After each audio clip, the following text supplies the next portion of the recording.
하나님 말씀은 요한계시록 20장 6절부터 10절까지 읽겠습니다. 이 첫째 부활에 참여하는 자는 복이 있고 거룩하도다.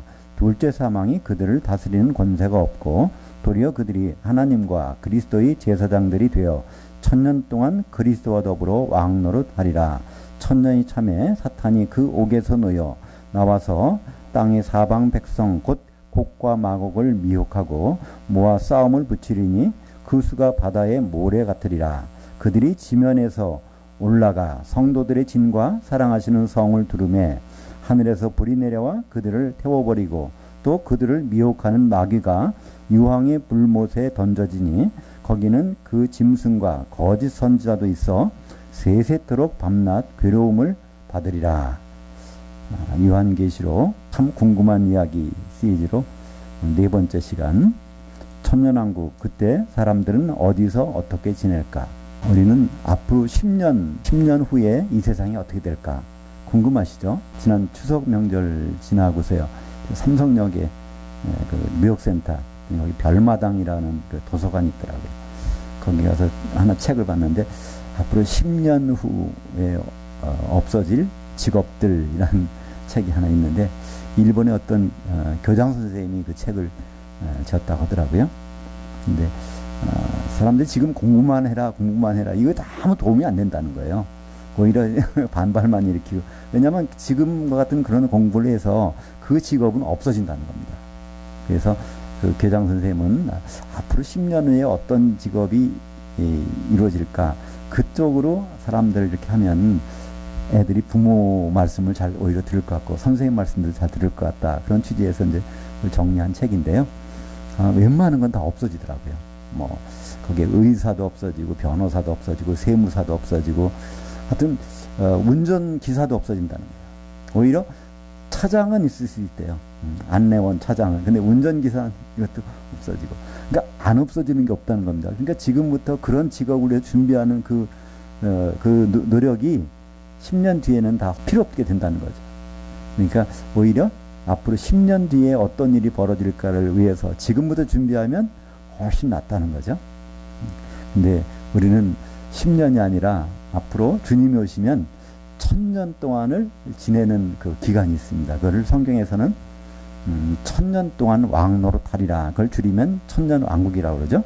그래서 대체 이 1000년 동안 우리는 어디서 어떻게 지낼까? 나는 어떻게 지낼까? 이거 당장 모든 사람들이 이거든요. 모든 사람들은 1000년 동안 그 기간을 지내야 됩니다.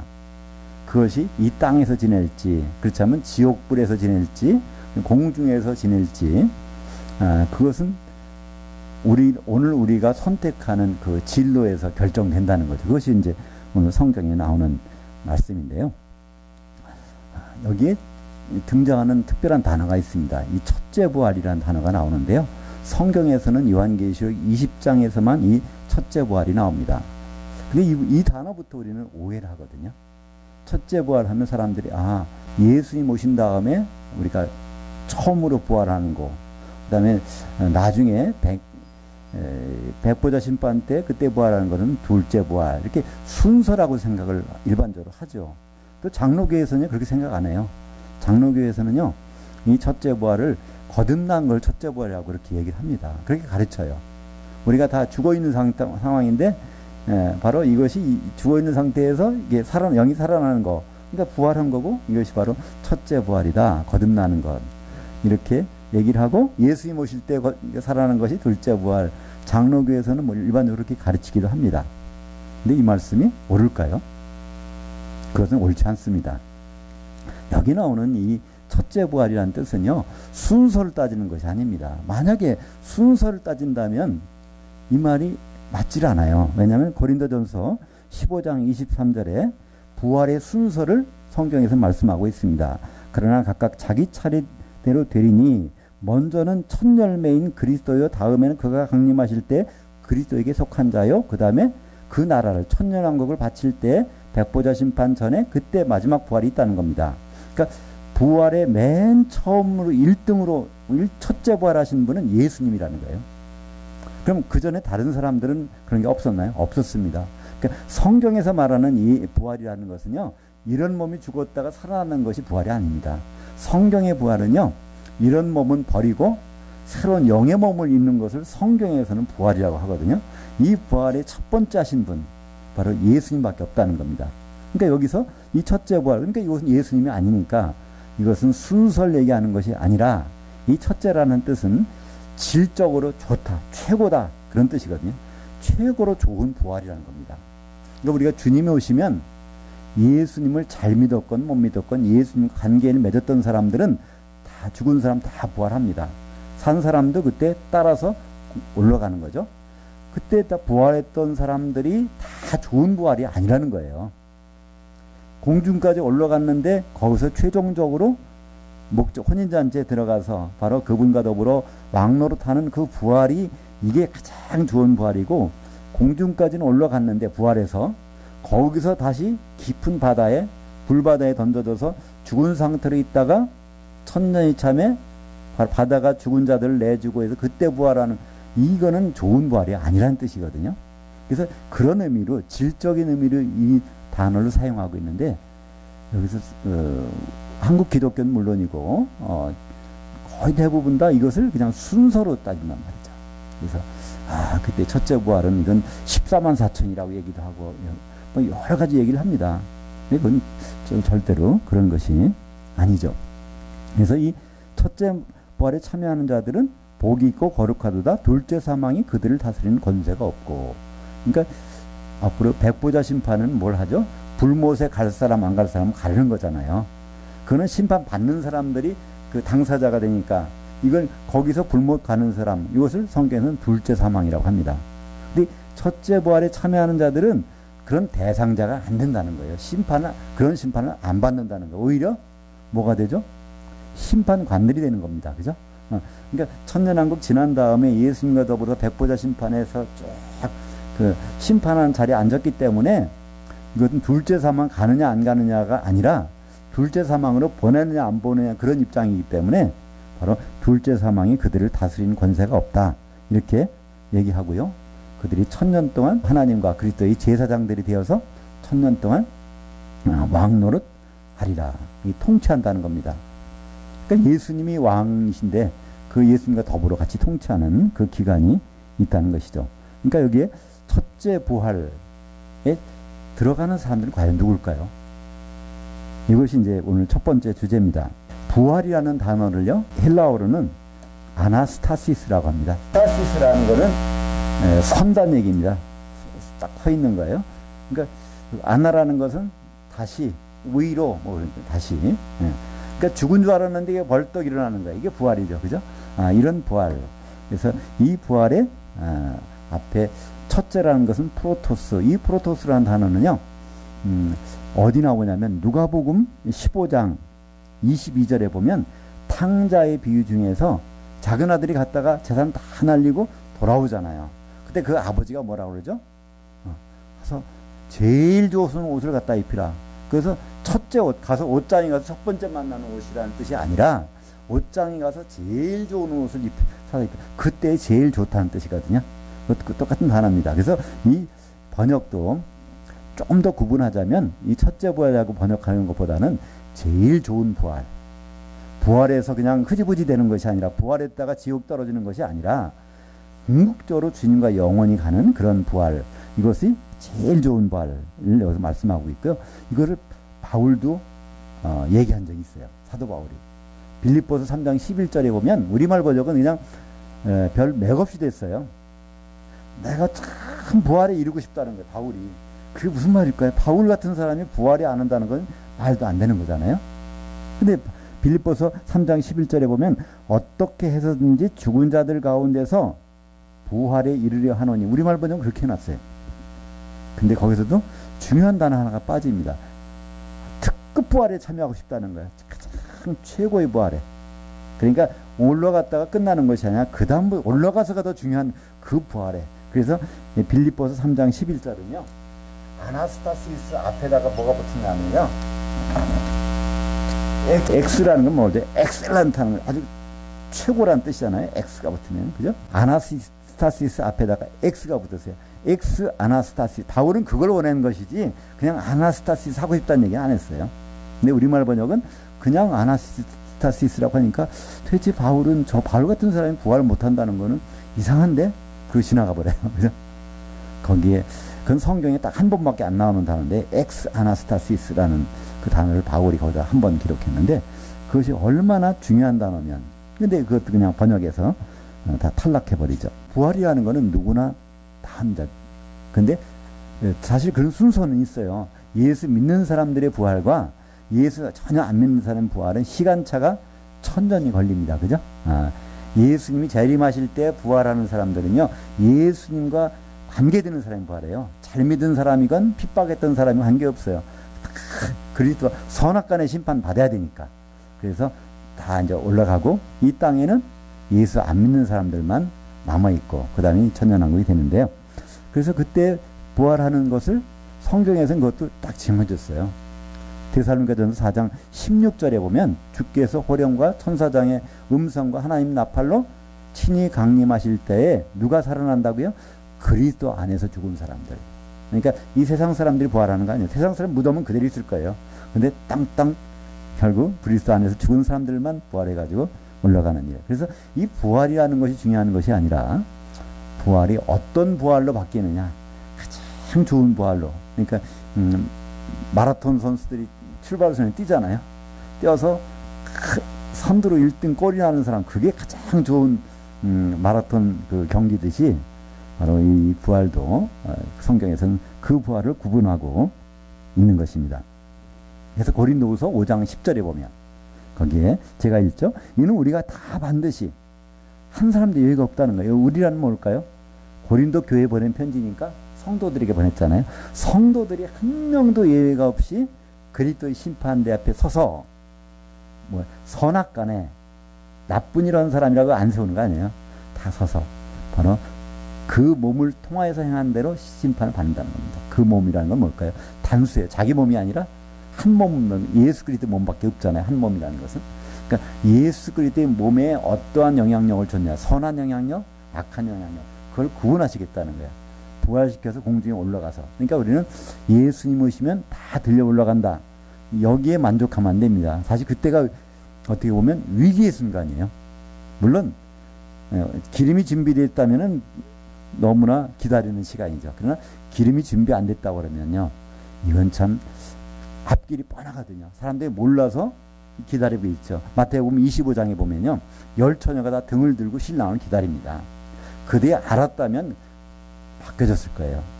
기름이 준비하지 못한 5처녀가 있는데 그것을 알았다면요, 지옥 들어가는 걸 알았다면 그렇게 하고 있겠습니까?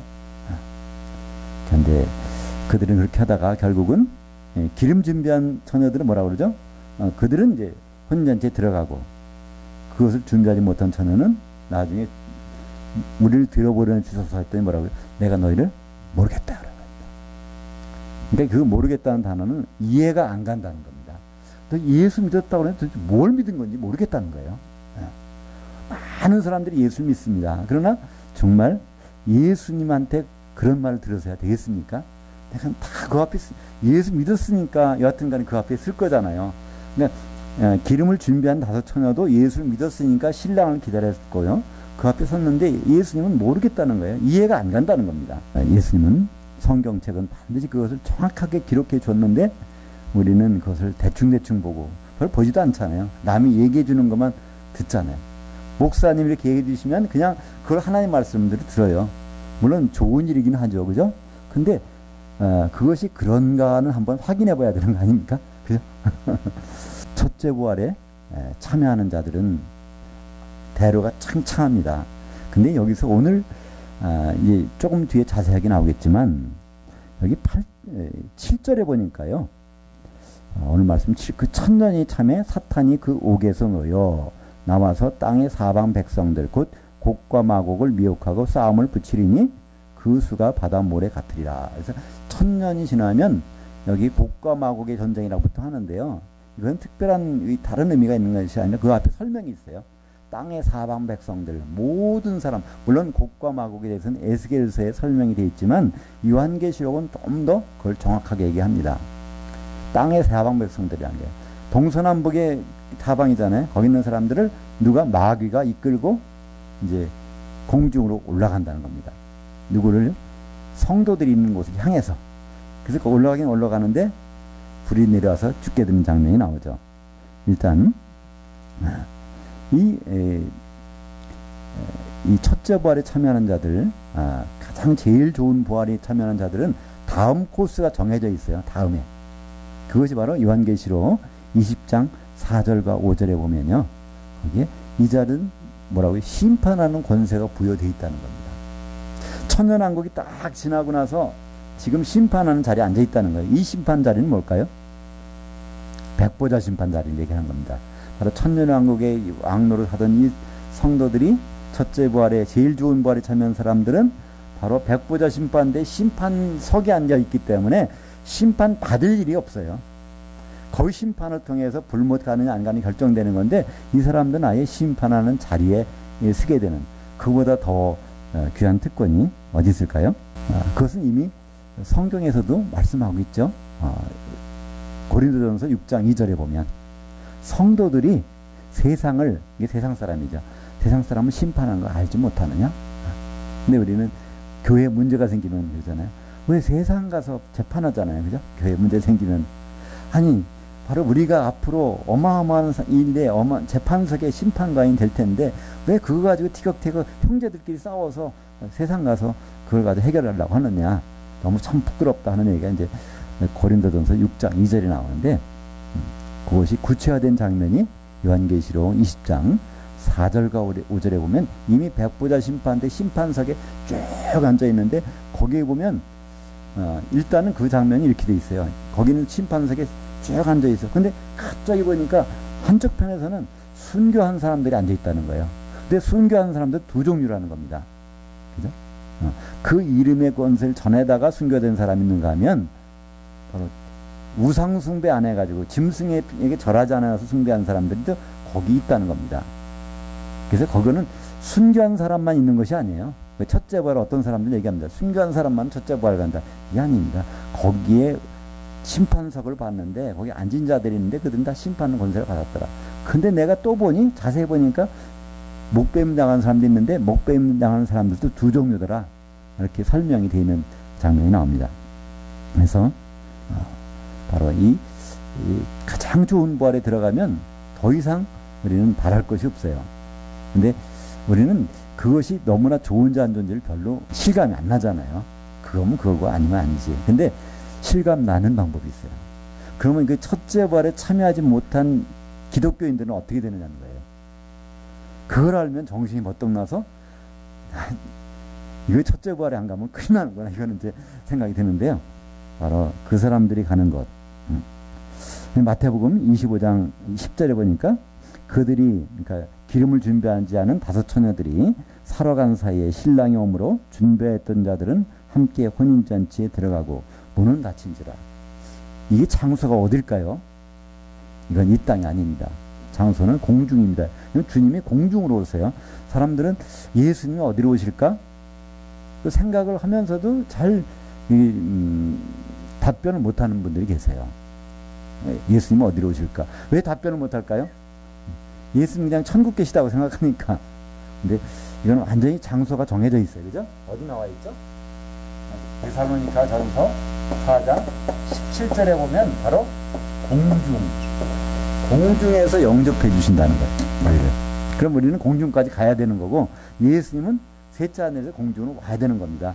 그러니까 너무나 선명하게 장소가 되어 있는데 우리는 찬송가에서도 어디로 오실지 알 수가 없다고 그렇게 하는데 그거는 참 찬송가는 찬송가지만 가사가 좀 적절하지 않은 것 같습니다. 첫째 부활에 여기에, 그러니까 거기까지 갔다가 이제 기름 준비 못 해가지고 떨어지는 사람들의 그 장면이 어디 나오냐면요. 그게 오늘 보면요. 20장 5절에 프린트물 가운데 상단에 보면 요한계시록 20장 5절이 있습니다. 그 나머지 죽은 자들은 그 천년이 차기까지 살지 못하더라. 여기서 그 나머지 죽은 자들은요. 부활을 못했다는 얘기가 아닙니다. 부활을 하겠는데 또 죽는 거예요. 왜 죽었다고 할까요? 그러니까 공중까지 올라갔는데 거기서 지옥불에 던져져서 그 불바다에 던져져서 죽었다가 다시 살아나는 것이 있습니다. 왜냐하면 요한계시록 20장에 보면요, 13절에 그 바다가 죽은 자들을 내어준다고 되어 있거든요. 그러면 그 바다는 결국 또 죽었다는 얘기예요. 그죠? 그러니까 그래서 여기서 보니까 20장 5절에 그 나머지 죽은 자들은 공중까지 부활해서 올라갔다가 거기서 불 섞인 유리바다 속에 던져져서 죽은 상태로 1000년 동안 있던 사람들은 1000년이 차기까지는 살지 못하더라. 1000년 차기까지는요, 올라올 수가 없는 거예요. 그 바다 깊은 곳에 들어가서 거기에 맷돌이 달려갖고 들어갈 정도니까 보통 어떤 사고나 뭐 그렇잖아요. 누가 누구를 죽였어. 근데 강이나 호수에다가 이렇게 던져놓잖아요. 근데 시체가 못 올라오게 뭘 무거운 걸 달아서 놓잖아요. 그럼 그 줄이 끊어져서 썩지 않는 한은 못 올라오잖아요. 마찬가지로 부활은 해서 기독교인인데 공중까지 올라갔다가 다시 나머지 죽은 자들은 그 1000년이 차기까지는 절대로 다시 올라오지 못하고 1000년이 딱 되면 그 바다가 죽은 자들을 내준다고 돼 있잖아요. 근데 그 바다가 어떤 바다는 겁니다. 그러니까 요한계시록에 보면 두 종류의 바다가 나옵니다. 그냥 세상을 나타내는 바다가 있고요. 또 하나는 영적인 바다가 있어요. 유리바다라고 하는데요. 왜 유리바다냐면 투명하다는 거예요. 속이 쫙 보일 정도로. 유리처럼 이게 이렇게 깨지는 바다가 아니라 너무나 투명해서 유리바다라고 하는 그 바다가 있습니다. 그 바다가 바로 불이 섞여 있다. 불바다입니다. 그죠? 왜 불바다일까요? 그것이 바로 불지옥이니까. 그것이 요한계시록 15장 2절이 나옵니다. 제가 같이 한번 읽어볼까요? 요한계시록 15장 2절. 또 내가 보니 불이 섞인 유리바다 같은 것이 있고 짐승과 그의 우상과 그 이름의 수를 이기고 벗어난 자들이 그 유리바다 위에 서서, 성도들이 이제 그 유리바다 위에, 그러니까 공중에 있다는 거예요. 유리바다 위에 섰어. 그 유리바다 밑에 누가 있을까요? 바로 큰 성 바벨론이 그 바다에 던져지잖아요. 18장 21절에 보면 그 위에 서서, 그러니까 이 첫째 부활에 참여하는 자들은 그 위에 서서 모세의 노래, 어린 양의 노래를 부르고 있는데 그 유리바다 속 깊은 곳에는 바로 같은 기독교인데 기름을 준비 안 해서 떨어진 사람들이 거기에 있는, 참 오늘까지 같이 예수 믿었는데 그렇게 갈라진다면, 또 같은 가족인데 참 난감한 일 아닐까요? 그죠? 그것도 한두 시간 아니라 1000년 동안 갈라져서, 그죠? 근데 요거도 번역이 좀 이상하게 됐어요. 그 바닷가에 서서 이렇게 해놨어요. 바닷가에 서서 뭐 있나 보다. 근데 거기도 바다 위에 서서, 그러니까 바로 이기는 성도들은 바로 그 위에 서서, 그러면 상대적으로 다른 사람들은 바다 밑으로 깊은 곳에 있는 사람들, 그 사람들이 언제 빠졌느냐? 그것이 이제 요한계시록 18장 21절 볼까요? 이에 한 힘센 천사가 큰 맷돌 같은 돌을 들어 그 바다에 던져 이르되 큰 성 바벨론이 이같이 비참하게 던져져 결코 다시 보이지 아니하리로다. 이 큰 성 바벨론은요, 큰 음녀란 말입니다. 근데 큰 음녀는 뭘까요? 요한계시록에서 여자는 교회를 얘기합니다. 음녀라는 것은 바로 신랑을, 예수님을 사모하지 않고 다른 데다가 마음을 뺏기는 교회, 그죠? 그리고 큰 음녀라는 것은 그런 사람들의 공동체 속에 있는 성도들을 말하는 거죠, 그죠? 그러니까 예수님과 결혼하는 것은 꿈에도 생각하지 않고 다른 곳에 기쁨을 추구하고 있는, 세상 것에다가 기쁨을 추구하고 있는 모든 것을 성경에서는 음녀와 큰 음녀와 거기에 있는 성도들이라고 얘기하고 그것을 큰 성 바벨론이라고 얘기합니다. 그 교회가 세상이 던져지는 것이 아닙니다. 그 교회가 바로 그 성도들이 그 바다 속 깊은 곳으로 던져진다고. 그 원래 원문에는요, 그 바다라고 되어 있어요. 그 바다. 우리말 번역에는 그냥 바다에 던져진다고 되어 있는데요. 요한계시록 15장 2절에 보면요, 거기 보면 유리바다라고 되어 있고요. 15장 2절에 그 다음에 보면 그 유리바다라고 되어 있고요. 18장에 보면 그 바다라고 되어 있어요. 그러니까 이게 왜 그 자를 자꾸만 넣을까요?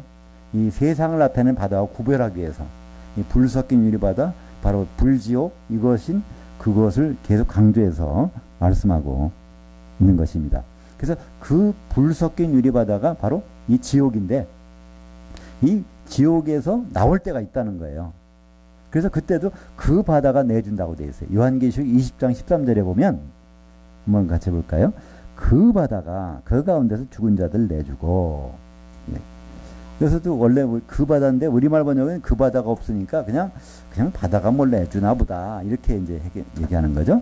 그러니까 요한계시록 20장 13절에 백보자 심판 때 그 바다는 어디 나온 거예요? 요한계시록 18장 21절에 큰 성 바벨론이 던져지는 그 바다. 그 바다는 언제나 어디 나오는 거죠? 요한계시록 15장 2절에 나오는 불 섞인 유리바다. 바로 같은 것을 성경에는 계속 말하고 있는데 우리는 그냥 바다 거기 뭐 이 고기 잡는 바다인가 이렇게 생각하게 번역이 그냥 그 바다 하면은 불 섞인 유리바다구나 할 텐데 그런 부분들이 좀 굉장히 아쉽죠.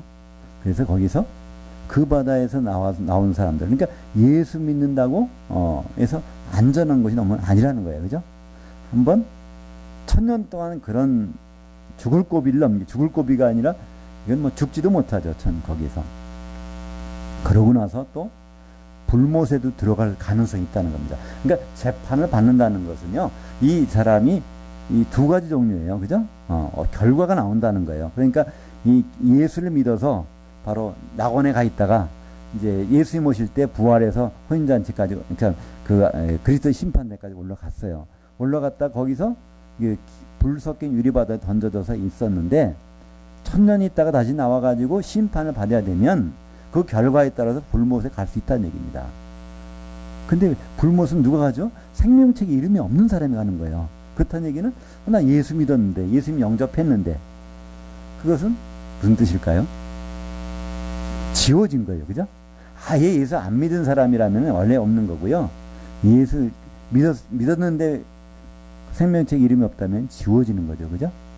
그러니까 요한계시록 3장 5절인가요? 거기 보면 바로 이기는 자는 생명책에서 그 이름을 내가 지우지 않겠다는 얘기는요, 지워질 수 있다는, 이기는 자가 안 되면, 그죠? 그래서 바로 예수 믿었다고 불못 안 가는 거 아닙니다. 오히려 예수 믿었다고 제대로 안 하면요, 지옥은 분명히 가요. 지옥에서 나왔다가도 생명책의 이름이 지워지면 이건 불못에 가게 돼 있단 말이에요. 근데 생명책에 이름이 없는 사람은 불못으로 떨어지더라. 이건 누가 바꿀 수 있는 말씀이 아니잖아요. 요한계시록은 더하거나 뺄 수가 없기 때문에. 그래서 참 우리의 운명은, 우리의 인생은 그냥 적당하게 예수 믿었으니까 되는 것 같지만 제대로 보면 어떻게 보면 굉장히 험난한 길일 수도 있어요. 근데 사실은 가보면 너무나 쉬운 길이죠. 그죠? 알고 보면 너무나 쉬운 길인데 쉬운 길을 안 가면 참 험난한 길이란 말이에요. 그죠? 기껏 예수 믿었는데 지옥이나 떨어져 1000년 동안 있다가 또 생명책 이름이 있을 줄 알았는데 나와보니까 이름도 없어서 결국 불못에 떨어져 있다면 그야말로 아예 안 믿고 그냥 지옥에 안 들어갔다가 하는 거나 무슨 차이가 있겠습니까? 참 너무나 세밀한 부분까지 성경은 우리가 기록해 주고 있는데 우리는 그것을 너무나 쉽게 생각하죠. 예수님이 그 바다하고요, 불바다하고 지옥을 예수님이 같은 것으로 설명해 주신 것이 있어요. 요한계시록만 있는 것이 아닙니다. 마태복음 18장 6절에 보면요, 이 작은 자 하나를 실족해 하면 어디에? 연자맷들을 목에 걸고 지옥에 떨어지는 것이 나으니라. 근데 우리말 번역은 나으니라가 아니라 당연하니라 그런 뜻입니다. 원래 번역은 당연하니라 그런 뜻입니다. 당연하다는 거예요. 그러니까 이때 작은 자는 누굴까요? 어린 자라는 뜻이거든요. 어린 자는 거듭난 자라는 뜻입니다. 청년이 어떻게 어린애가 돼요? 새로 태어나지 않으면 어린애가 안 되는 거거든요. 그래서 거듭난 자, 그러니까 형제죠. 주 안에 형제된 사람을 실족해 하면 바로 이 깊은 바다에 맷돌로 여기 닿아서 묶여가지고 떨어지는 건 똑같다는 겁니다. 그것이 바로 요한계시록 18장 21절에 나오는 그 말씀이잖아요. 근데 그 말씀을 계속 하시면서 그때는 네 손이나 발이 범죄하면 그것을 빼버리고 있는 게 낫지, 그걸 안 빼버리면 같이 지옥 간다는 거예요. 거기는 첫 번째는 불에, 영원한 불에 떨어진다. 그 다음 절에 마태복음 18장 8절에서는 눈이 범죄하고 그걸 그냥 내버려두면 어디에 들어간다고요? 지옥불에 들어간다는 거예요. 근데 우리는 이걸 다 개인적으로 봐요. 그러면 만약에 그걸 그대로 봐보세요. 그러면 우리는 지옥에 안 가려면 눈도 빼고 손도 자르고 다 들어가나요? 그 얘기 아니거든요. 그때 내 몸이라고 그 몸은요, 예수 그리스도의 몸인 교회를 얘기하거든요. 교회를 이루고 있는 사람들 중에 이 범죄하는 사람들이 같이 있다 보면 우리는 같이 흠없이 돼야 되는데 같이 그 대표적인 것이 큰성 바벨론이죠. 큰성 바벨론은 완전히 그 투성이에요. 그냥 거기 지옥불에 들어가잖아요. 그것을 설명하고 있는 것입니다. 그러니까 예수님도 그 바다가 뭐라고요? 바로 영원한 불이고 바로 영원한 지옥이라고 되어 있는데, 사실 그때 영원이라는 뜻은요, 그것도 번역이 잘 안 된 겁니다. 그때 여기서 영원이라는 것은요, 한 시대라는 뜻입니다. 아이온이었어요. 원래 시대라고 하는 것은요, 헬라어로 아이온이라고 합니다. 아이온. 이거 형용사가 되면은 아이온이었어요. 한 시대.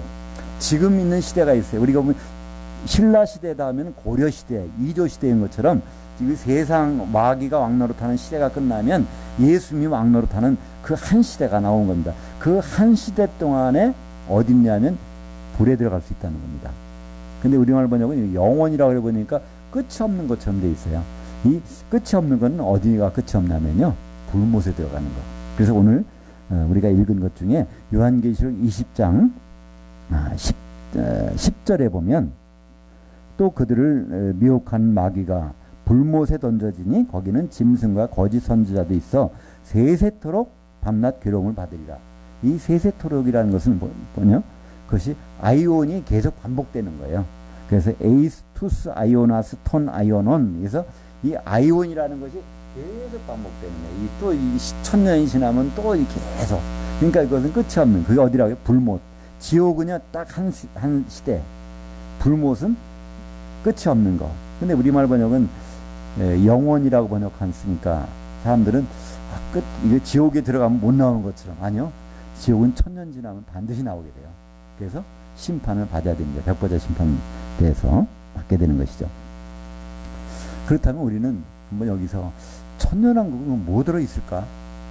생각 안 해보셨어요? 성도들은 공중에 올라가서 통치하고, 그때 예수 믿었다가 제대로 안 믿은 사람들은 지옥 들어가 있고, 그럼 천년 동안 태평성대가 있는 그 시대의 사람들은 살 텐데 그 사람들은 누구냐는 겁니다. 그 사람들이 누구라고 생각해 보셨습니까? 천년 동안에 이 땅에서 태평성대, 마귀가 없으니까요, 그때는 질병도 없고 근심도 없고 고통도 없고 아주 그냥 태평성대. 이사야에서 그죠? 61장과 이사야에서 대부분 천년왕국이라는 것을 말씀하고 있는데요. 독사가 구레에다 손을 집어넣어도 이게 괜찮아요. 독사는 물려도. 사자가 풀을 뜯고 있고, 그런 시대가 천년왕국 시대인데, 그때 땅에서 살던 사람들은 누구냐는 겁니다. 많은 사람들은 우리가 거기 가서 산다고요? 아니잖아요. 우리는 그때 예수님 오시면 다 올라가는데, 올라갔다가 공중에서 머물러 있는 사람들이 있고, 성도들은.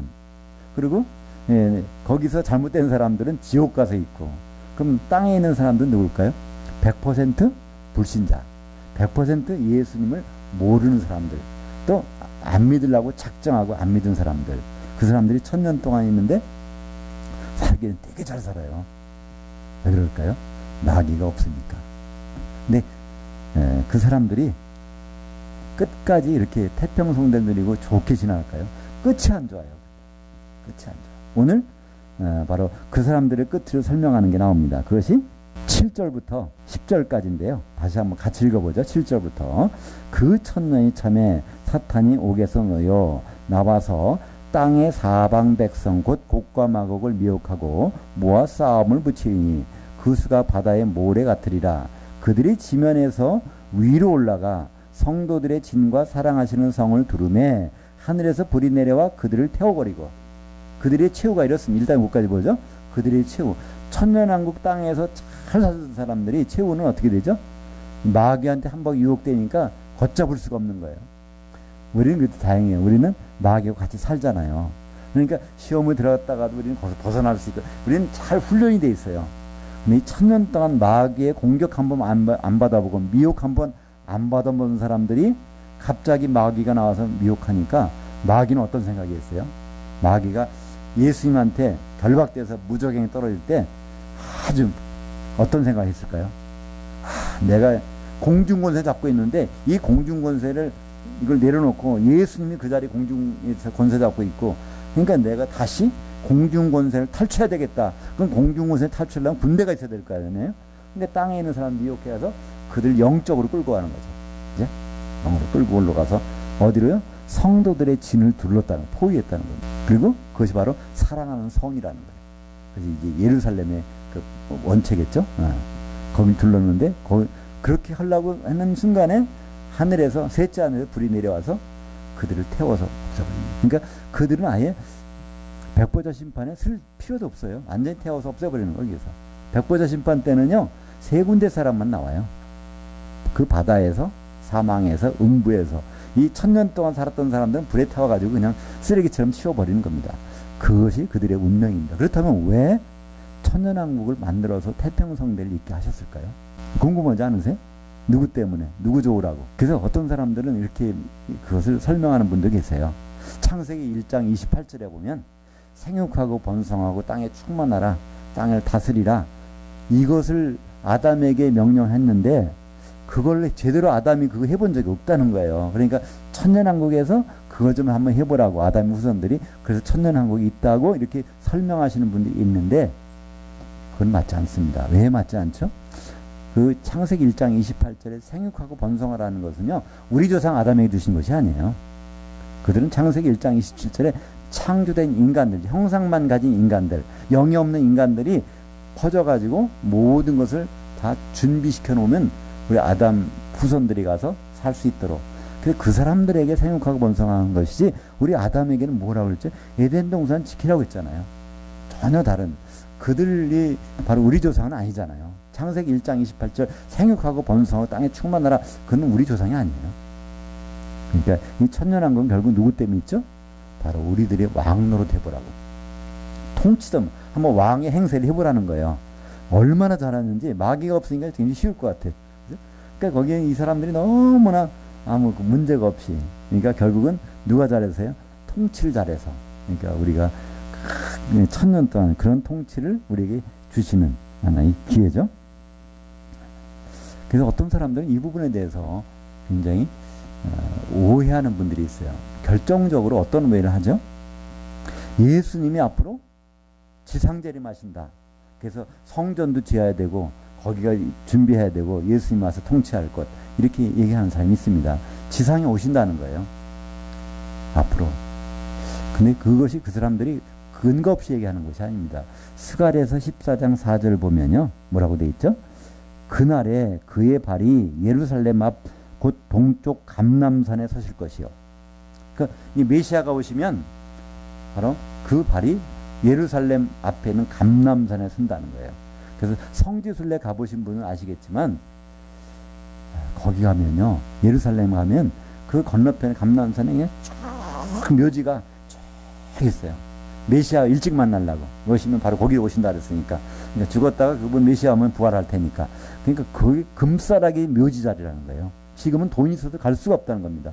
거기 꽉 차가지고 묘지 자리가 그 감람산. 그러니까 스가랴서 14장 4절 말씀 때문에 그렇습니다.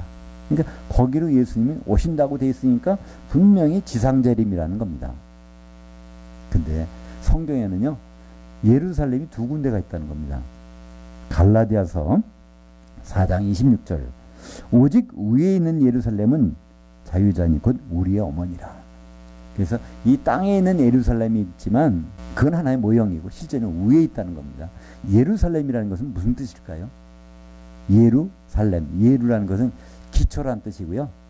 그러니까 여호와 이레 그러잖아요.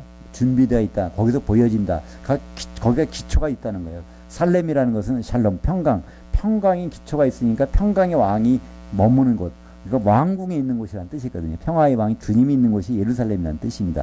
그러니까 주님이 예루살렘 오시는 곳은 공중에 오신다고 그랬으니까 공중이 예루살렘이거든요. 근데 사람들은 이 땅이 예루살렘이라고 생각하는 것은 스가랴서 14장 4절이 땅으로 생각하는 거예요. 오늘 요한계시록 20장 9절에 바로 그것을 땅이 흩어진다고 생각하니까. 근데 바로 성도들의 진은 공중에 있고요. 그리고 그 하나님 사랑하시는 성은, 예루살렘 성은 공중에 있는 겁니다.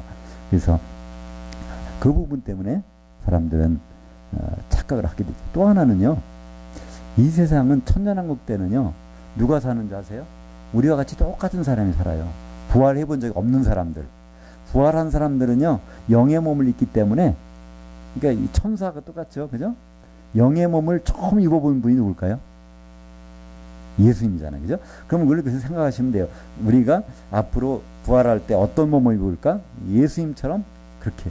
그러니까 벽이 이제 문이 잠겨 있는데도 들어갈 수도 있고, 이동할 수도 있고, 또 못이 쫙 풍채가 변할 수도 있고, 그런 모습들로. 그러니까 영의 몸을 입고, 또 다른 사람들은 보이기도 하고 안 보이기도 해요. 많은 제자들만 봤지, 딴 사람들은 예수님 봤다는 기록이 없잖아요, 그죠? 없어요, 잠보가. 그러니까 제자들만 나타나신 분. 그래서 바로 그런 몸이 이제 우리가 입을 몸이기 때문에, 그런 영의 몸을 입고 땅에 와서 뭐 하겠어요?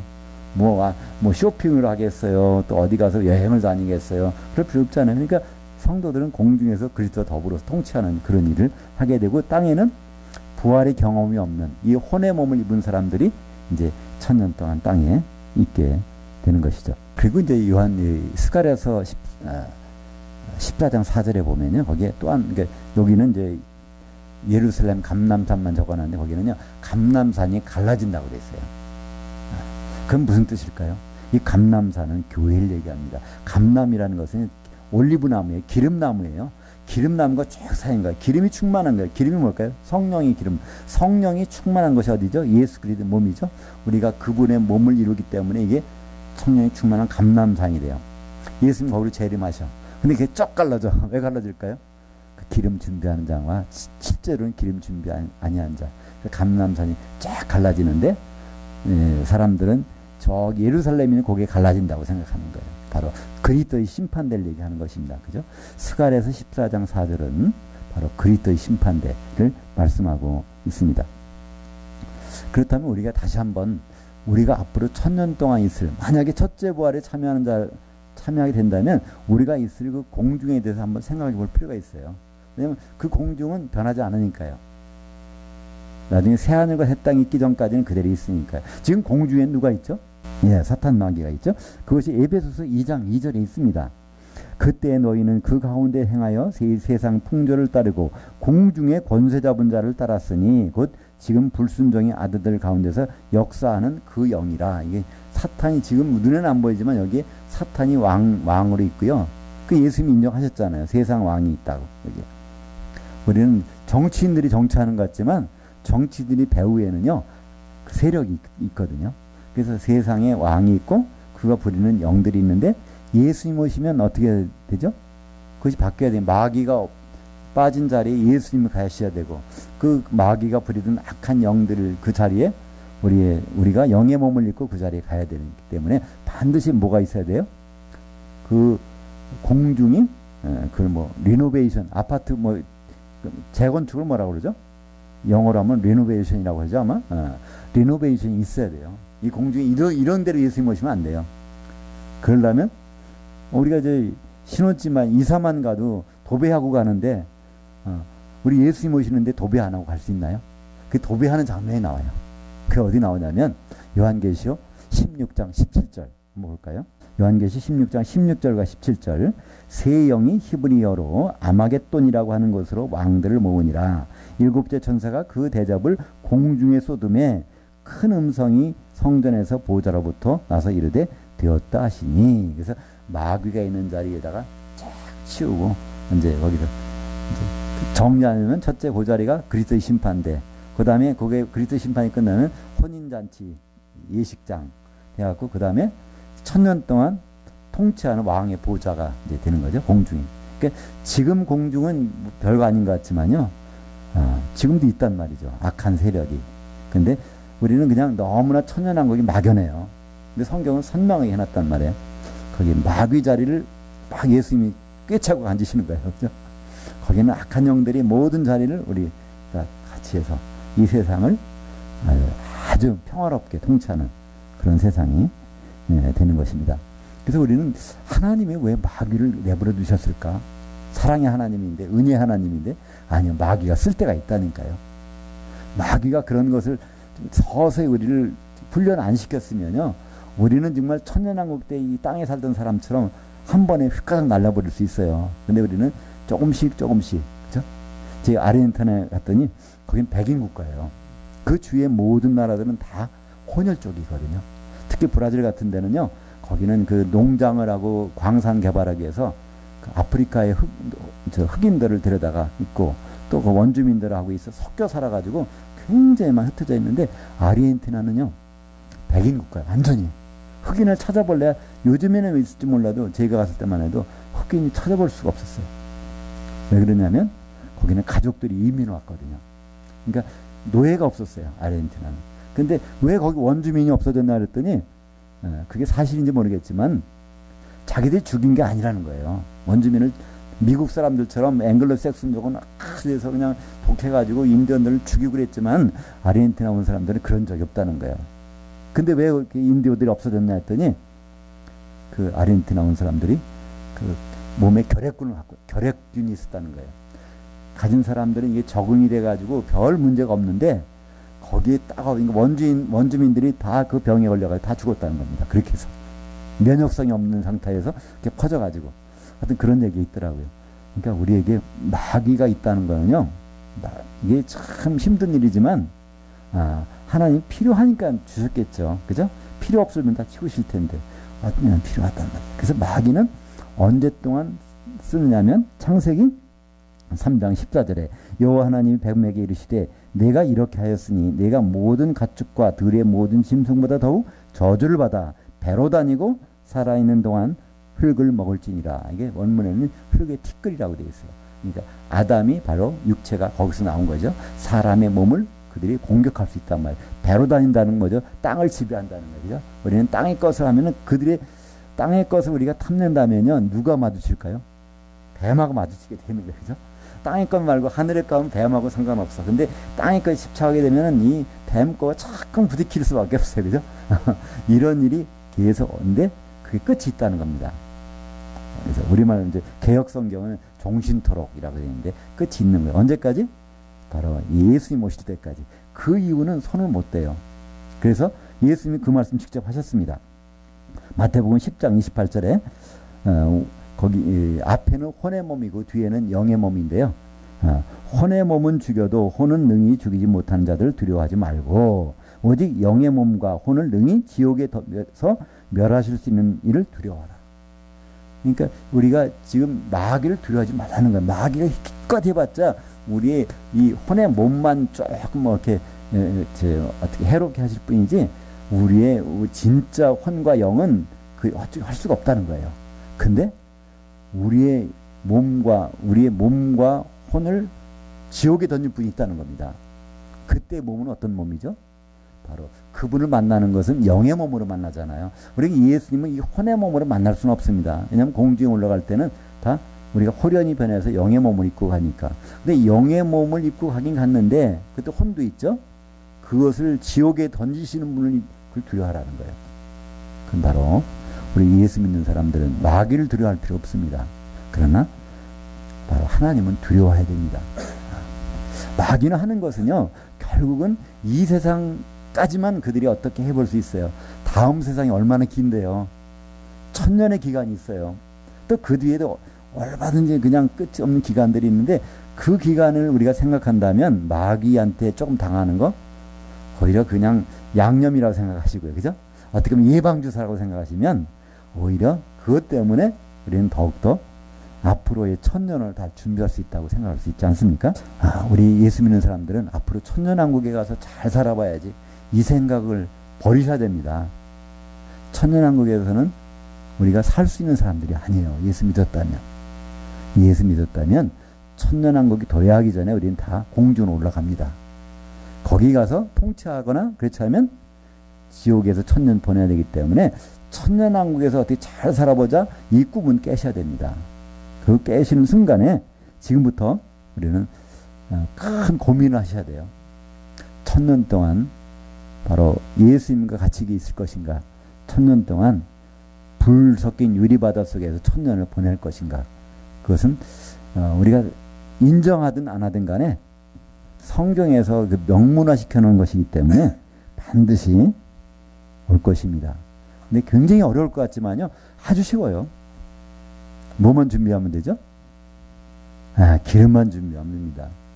기름이 있는 곳은 어디냐면요. 두세 사람이 내 이름을 모인 곳에 내가 거기 있겠다. 바로 성령으로 거기 충만히 계시겠다고. 그 말씀 우리는 너무나 소홀히 보내요. 마태복음 18장 20절에 있는 말씀은요. 굉장히 중요한 말씀인데 그렇다면 우리는 보는 눈이 좀 간편해지면 돼요. 바로 내가 누구와 몸을 이루고 있을까. 거기에서 기름이 있는 분이 같이 존재한다면요. 걱정하실 필요 없습니다. 근데 그게 안 보인다면요. 비상이 걸린 겁니다. 지금 세상이 아니라 앞으로 1000년을 지옥에서 보낼 수 있다는 생각을 하시면요. 그건 참 등골이 서늘하지 않습니까? 이것은 어떤 제가 위협을 드리는 게 아닙니다. 이거는 아주 간단하고 쉬운 길을 우리는 너무나 잊고 살아온다는 그 현실 때문에 그런 것입니다. 요한계시록 22장 20절 마지막에 예수님 이렇게 말씀하십니다. 이것들을 증언하시니가 이르시되 내가 진실로 속히 오리라. 그러니까 예수님이 오시면 공중으로 오시고요. 우리는 그분을 만나러 공중에 올라갑니다. 근데 그분이 거기서 보시는 건 딱 한 가지예요. 기름이 있느냐 없느냐. 그 기름은 성령의 기름이죠. 그죠? 너무나 간단하고 쉬운 거지만 그것이 있느냐 없느냐는요. 1000년의 운명을 갈라놓습니다. 이건 돌이킬 수는 없는 운명이고요. 그 운명을 가는 동안에 우리 생명체 이름이 지워질 수 있다는 생각을 하면요. 그건 1000년으로 끝나는 것이 아닙니다. 기도하겠습니다. 하나님 아버지 참 감사합니다.